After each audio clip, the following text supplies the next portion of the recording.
The officer who filed the report was a major in the German coastal defence network, stationed at a position with a clear line of sight across the water west of Arromanches. It was late June, 1944, 3 weeks after the invasion had come ashore, and what he was looking at should not have existed. Stretching from the open water toward the beach was a structure, or a series of structures, that bore no resemblance to anything in his recognition training. Concrete towers sitting in the shallows, a roadway, floating, running from the water's edge outward to where the ships were anchored, vehicles moving along it. He wrote it down carefully because he did not want to be wrong, and then he sent the report up the chain of command. His superiors read it and questioned his assessment. They were not trying to be unkind. What he was describing was not possible. What they did not know, what no one on the German side had successfully understood in the 18 months of intelligence work that had preceded the invasion, was that the Allies had made a decision very early in their planning that changed the shape of everything that followed. They had looked at the problem of supplying an invasion force on a hostile coast, looked at the iron logic that said you needed a port to do it, and instead of solving the problem by capturing a port, they had built one, not on the coast of France, in England, in pieces, in dry docks and flooded harbours across the south of the country over the course of a year and a half, by tens of thousands of workers who were mostly not told what they were making. And then they had towed it across the channel and assembled it on the beach. The report the Major filed was accurate. His superiors were wrong to doubt it. By the time the confusion resolved itself, it was already too late for the resolution to matter. To understand what the harbour meant, you have to understand what every serious military planner on both sides believed before it existed. The belief was not a guess. It was an inference drawn from every major amphibious operation in the modern era, from every calculation about weight and weather and the daily consumption of an army in the field. A division at war eats through supplies at a rate that defies casual arithmetic. Fuel, ammunition, food, medical equipment, replacement parts for vehicles and weapons, signals wire, bridging material, engineering stores, the 10,000 categories of material that an army in contact with the enemy burns through every day. Moving that volume of supply from ship to shore across an open beach, in the weather that the English Channel produces across most of the year, was not a logistics problem. It was closer to an impossibility. Harbours existed because without them, armies could not be sustained. That was not a preference. It was a fact of the physical world. The lesson had been written in blood at Dieppe in August of 1942. A raid in force, partly intended to test exactly the question of what it would cost to seize a defended port from the sea. The answer came back in a single day's fighting. Of the roughly 6,000 men who went ashore, more than half were killed, wounded, or taken prisoner before the evacuation order was given. The port was never taken. The Canadians who led the assault paid the price for an idea that could not work, and what they bought with that price was knowledge. The knowledge was this: a defended port on a prepared coastline could not be taken by direct assault in any configuration that left the attacking force intact enough to use it. The lesson was absorbed at every level of Allied planning that followed. It was also absorbed by the Germans. Erwin Rommel, appointed in late 1943 to inspect and strengthen the Atlantic Wall, understood the supply problem as well as any planner on either side. His assessment of where the invasion would come was not simply a matter of geography or where the beaches were suitable. It was a matter of where the ports were. An invasion force could get ashore on many stretches of the French coast. It could only be sustained if it had access to port facilities capable of handling the tonnage required. Rommel's strengthening of the wall was therefore concentrated most heavily at and around the major ports, Cherbourg at the top of the Cotentin Peninsula, the ports of the Pas de Calais, Le Havre. The assumption shared by Rommel, by von Rundstedt in overall command, by the German naval staff, was not that the Allies would prefer a port, it was that they could not survive without one. The wall was built around that assumption. The assumption was the wall's foundation. The memo that cracked that foundation was handwritten and ran to fewer lines than most men produce in a casual letter. Winston Churchill wrote it in 1942, some months before the scale of the eventual invasion could be fully calculated, but after the essential problem had been clearly identified. The instruction was characteristically direct. Piers for use on beaches. They must float up and down with the tide. The anchor problem must be worked out later. Do not argue the matter. The difficulties will argue for themselves. The difficulties did argue for themselves. The team that received the instruction and was tasked with translating it into engineering reality was led in its critical phases by Commodore John Hughes Hallett, who had been at Dieppe and understood better than most what the beaches had cost and what they could not solve. The concept that emerged from the planning was not a single idea but a system of interlocking components, each solving a different part of the problem. The first component was the breakwater. Without shelter from the open sea, nothing else could function. The shelter would be created by two means: block ships, old merchant vessels, and warships that would be sailed to position and scuttled in formation, creating the initial barrier, and behind them the Phoenix Caissons, enormous prefabricated concrete structures that would be towed across the channel and sunk into position to form the permanent outer wall of the harbour. Inside the breakwater, the floating piers, called whales, would connect the anchorage to the shore, rising and falling with the tide on steel spud legs driven into the seabed, their articulated sections absorbing the movement of the water beneath them. None of it had been tested at any scale remotely approaching what would be required. The engineers knew what they were attempting. They went ahead because there was no other option that did not require the Allies to attack a defended port and accept what Dieppe had already demonstrated about the cost of that approach. The system was classified at the highest available level. It was given the codename Mulberry, and the construction program that followed was one of the largest industrial undertakings in the history of the British Isles, hidden in plain sight across the coastline of a country already stretched to its limits by 4 years of war. The Phoenix Caissons are worth pausing on, because it is difficult to communicate their scale in terms that carry the right weight. Each one was a hollow concrete structure, watertight, ballasted, capable of being towed while floating, and then flooded to sink onto the seabed in a designated position.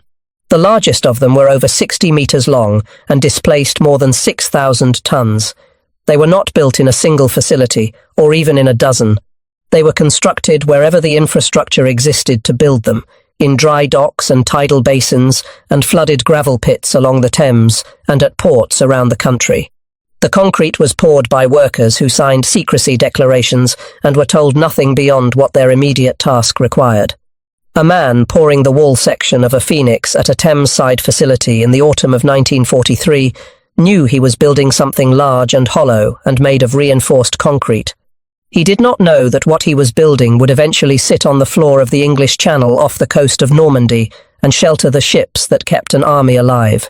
The whale roadway sections were manufactured in components across dozens of separate facilities, each section designed to connect to the next, the whole assembly capable of flexing as the tide rose and fell beneath it. The corncob block ships, the vessels designated to be sunk as the initial breakwater line, were identified from the lists of older merchant ships and retired naval vessels that the war had made available, stripped of anything that could be salvaged and prepared for a one-way voyage. The whole enterprise, taken together, consumed quantities of steel and concrete and engineering labour that would have been significant even in peacetime, and the Britain of 1943 and 44 was not operating in peacetime conditions. German aerial reconnaissance flew over southern England throughout this period. The photographs came back regularly and were analysed by personnel whose professional competence was not in question. What they saw in the photographs was real. The concentration of unusual construction activity at several harbours was visible. The large objects accumulating at anchorages along the south coast were visible. What the analysts produced in response was a series of assessments that circled the truth without reaching it.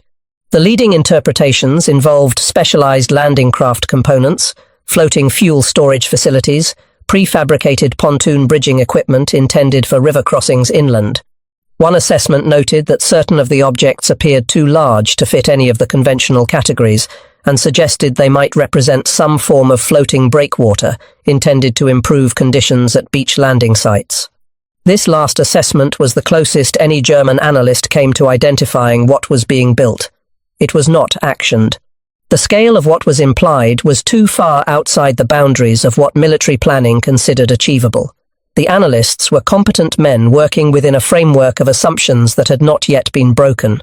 The assumptions said that you could not build a working harbour and tow it across open water and assemble it on a defended coast. The photographs showed objects whose existence required exactly that assumption to be false. The framework held, and the photographs were filed. By the time the last Phoenix caisson was completed and the final corncob blockship was prepared, the Allies had prefabricated the infrastructure of a working harbour, capable of handling a significant fraction of the supply requirements of the entire invasion force. It existed in pieces, distributed across the coastline of southern England, invisible as a system to anyone who did not already know what system to look for. It would need to cross the channel. It would need to be assembled, in sequence, under whatever conditions the enemy and the weather produced. The engineers who had designed it believed it would work. They had done the calculations many times. The calculations had never been tested against reality at anything approaching this scale, and reality, in the channel in June, is not a controlled environment. The crossing began in the days immediately following the 6th of June. D-Day itself had been the assault. What followed it, in the 48 to 72 hours after the beaches were taken and the perimeter began to be established, was the beginning of the longest and most improbable logistics movement of the war. The Phoenix caissons, each one a structure of thousands of tons, were taken under tow by the tugs that had been assembled for the purpose. The pace of the crossing was not measured in knots. It was measured in the kind of progress that a man walking at a moderate pace might recognize. The caissons moved slowly enough that the crews riding them had time to think about what they were sitting on. They were sitting on hollow concrete structures designed to be sunk, crossing a body of water that had not been cleared of all threat, in vessels that were technically seaworthy but had never been designed for open water passage. The U-boat threat in the Channel had been substantially reduced by this point in the war, but substantially reduced is not the same as eliminated. The Luftwaffe was still flying operations, with decreasing effectiveness, but not zero effectiveness. One Phoenix caisson partially foundered during the crossing, its ballast shifting in the seaway, and had to be managed by its tug crew through a period that the official record describes in language considerably calmer than the experience likely warranted. It did not sink. The tow continued. The whale roadway sections and the corncob blockships made the crossing in their own convoys. The blockships under their own power for the last time, crewed by skeleton teams who would sail them to the designated position and then take to the lifeboats while the seacocks were opened. The whole movement, the caissons and the roadways and the blockships and the gooseberry shelters and all the support material, crossed a body of water that had been the central defensive barrier of northwestern Europe for 4 years, in the days and nights immediately following the largest amphibious assault in history, while the fighting on the beaches and inland was still measured in hundreds of yards of contested ground. The first components arrived off the Normandy coast, while the breakout from the beachhead was still very far from. Guaranteed. The engineers went into the water. The gooseberry breakwaters went in first. The blockships, those stripped and prepared old vessels that had made their final crossing under skeleton crews, were positioned in the designated lines and opened to the sea. They settled onto the bottom in formation, their superstructures remaining above the waterline, and in the space they sheltered the water flattened enough for the next phase to begin. It was not calm water. It was merely less violent than the open channel, which was enough. The engineers needed enough, not perfect. The Phoenix caissons were brought into position one by one, each tow requiring the kind of precise maneuvering that is straightforward to describe and genuinely difficult to execute with structures of that tonnage in any kind of seaway. The positioning had been calculated in England, on charts, by men who knew the tidal patterns of the Normandy coast, as well as it was possible to know them from a distance.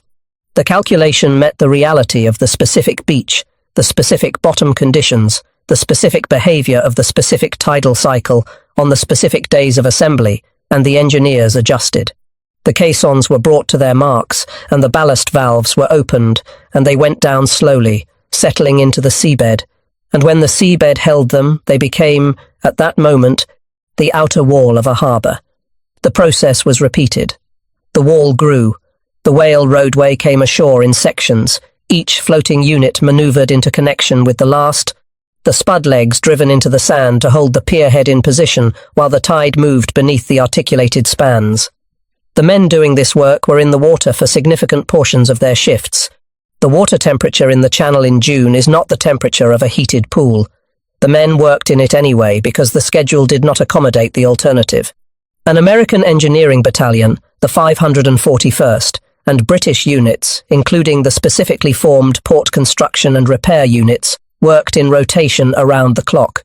When one shift came out of the water, the next went in. The roadway extended outward from the shore in sections, and at its outer end, the Liberty ships and coasters were brought alongside the pierhead, and their cargoes began to move. The first vehicle to drive from a ship's hold across a floating roadway and onto French soil crossed that gap while the fighting at Caen was still producing casualty lists that ran to hundreds of names a day. It was a military truck of no particular distinction. What was distinctive was the path it had taken, from an English port, through the hold of a cargo vessel, across a pier, assembled by engineers working in cold water on a schedule that allowed no margin, onto the soil of occupied France. The truck did not pause to mark the moment.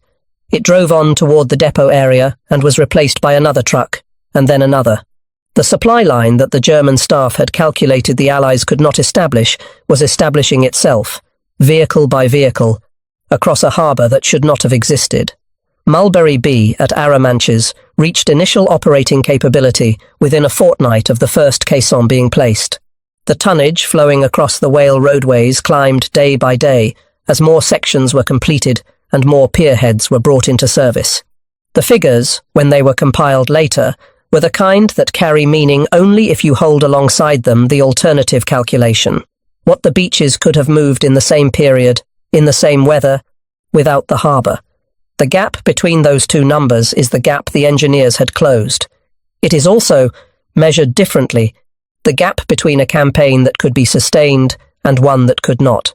The German commanders who received confirmed intelligence about the harbour's operational status in the days after Mulberry B came online did not receive it with equanimity.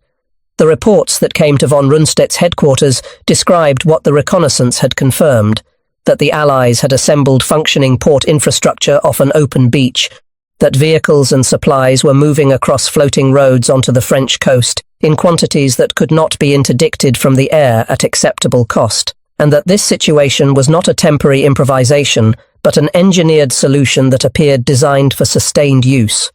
Von Rundstedt's response, in the records that survive, reflects the particular quality of a man confronting a problem for which his existing framework offers no remedy.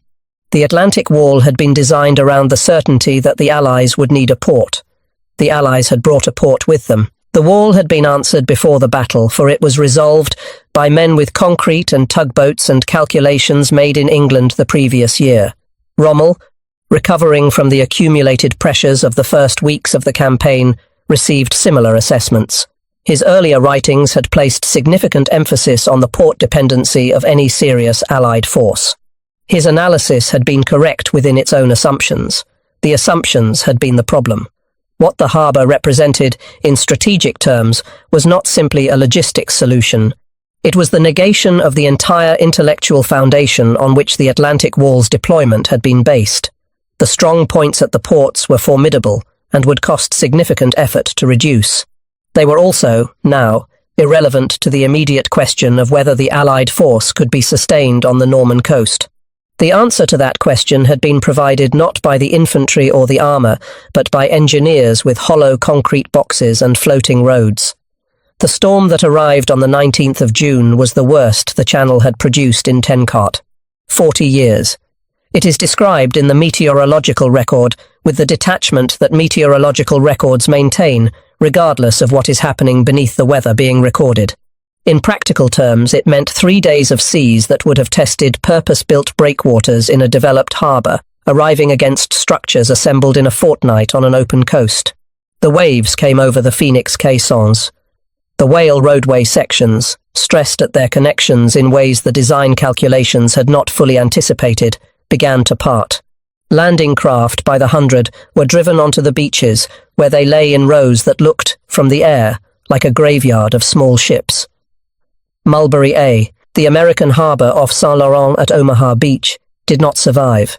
The caissons that had been placed there were in a more exposed position than those at Arromanches, and the alignment of the structure relative to the storm's approach left less shelter than the design had assumed.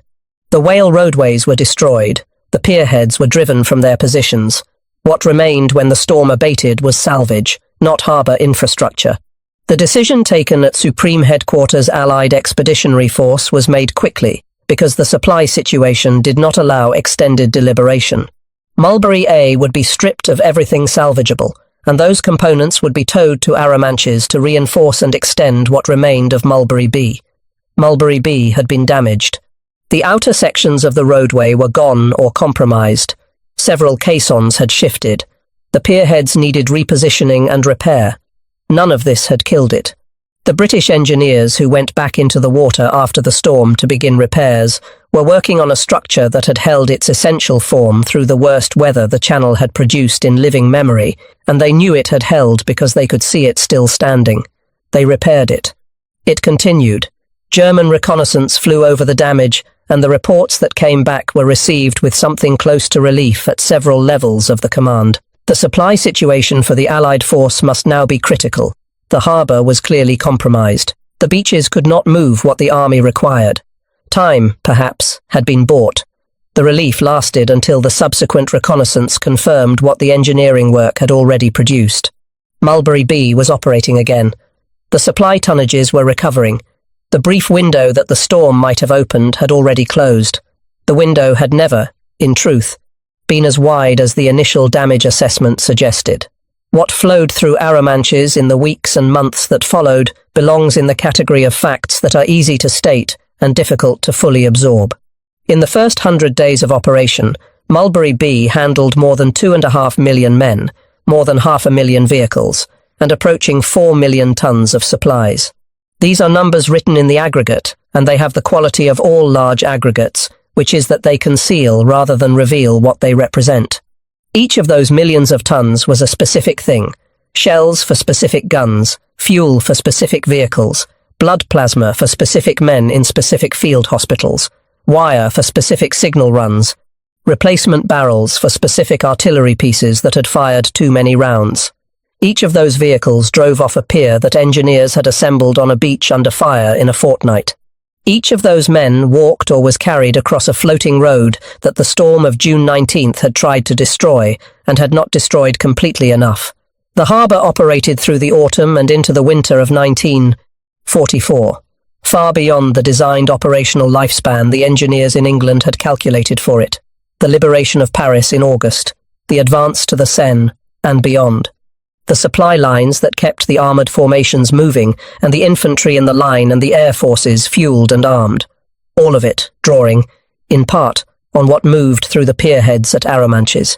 The harbour was not the whole of the Allied logistics system by this point in the campaign. Cherbourg had been taken, and its port, sabotaged extensively by the retreating garrison, perimeter was established. But in the days after the storm, when the harbour proved it would not be destroyed, that he understood the campaign in the west was finished. An army that could build a harbour on a beach and repair it after a 40-year storm was not an army that was going to be pushed back into the sea. The question after that was only how long the end would take. The concrete remains. That is the detail that closes the circle on everything else. At low tide off the coast at Arromanches, 80 years after the engineers went into the water, the Phoenix caissons are still visible. They have not been removed because they cannot be easily removed. They are too large and too deeply embedded in the seabed, and so they remain, breaking the surface at low water, grey and massive, the wreckage of a harbour that was never intended to last forever and has outlasted almost everything else from that summer. What they represent, standing in the shallows of the Norman coast, is not one thing. They are the evidence of what soldiers endured on the beaches and what that endurance was meant to secure. But they are also something else. They are the evidence of what engineers and planners and the workers who poured the concrete without being told why they were pouring it contributed to the same outcome. The courage on the beaches is visible in the cemeteries and the memorials and the accounts of the men who were there. The courage that produced the caissons is less visible because it does not photograph the same way, because it looks like drawing tables and shift rosters and concrete moulds and handwritten memos about anchor problems to be worked out later. Both kinds of courage were required. The beaches could be taken, and still the army could starve if the supply problem was not solved. The supply problem could be solved in theory, and still the beaches could not be taken if the men on the landing craft did not go ashore. The harbour and the assault were one operation, planned and executed together, and each half made the other half possible. These stories cost something to live through. Caissons was being repaired and brought online. The beaches themselves continued to handle what they could. But Mulberry B had been the margin in the critical weeks, the period when the battle could still have gone the other way, when the weight of supply determined whether the breakout was possible. It had provided that margin. The campaign had broken out. The German commanders who survived the war and wrote about it, or who were interviewed in the years that followed, returned to the harbour with a consistency that is itself informative. It appeared in their accounts not as a footnote, but as a hinge point. Gerd von Rundstedt, in his post-war interrogations, identified the harbour as one of the factors he had failed to account for in his appreciation of what the Allies were capable of planning and executing. He was a man not much given to admiring the enemy, and the acknowledgement carried weight for that reason. Rommel's own analysis, reconstructed from his papers and from the accounts of those who knew his thinking, returned repeatedly to the question of why the Atlantic Wall had failed to hold. His answer was not primarily about the fighting on the beaches, though the fighting on the beaches had been severe and the defending units had suffered. His answer was about what had happened behind the fighting. The Allies had solved the problem that the wall had been designed to make insoluble. They had done it in England, in secret, over 18 months, and they had towed the solution across the Channel on tugboats. A senior officer on the staff of the 7th Army, whose testimony was recorded in the post-war historical program, described a specific moment that has the quality of genuine recollection rather than retrospective construction. He had been watching the intelligence summaries in the days after the storm, expecting confirmation of what the early reports had suggested, that the harbour was gone or near enough to gone, that the Allied supply position would begin to deteriorate within days. The confirmation did not come. What came instead was a revised assessment. The harbour was damaged but operational. The repairs were underway. The supply flow had not stopped. He said that it was at this point, not on the 6th of June when the landings came ashore, not in the first week when the men who died on the beaches at Normandy paid a price that cannot be calculated. The engineers who went into cold water in the days that followed paid a smaller price in blood and a significant price in the less visible currency of what it costs to attempt something that has never been done, that has been declared impossible by the frameworks available, and to do it anyway because the alternative is unacceptable. The concrete in the shallows at Arromanches is their receipt. It is what they left behind. It is still there. If these stories matter to you, the channel is how you keep them alive. Subscribe if you have not. Share if something here reached you. Be part of that. I will see you next time.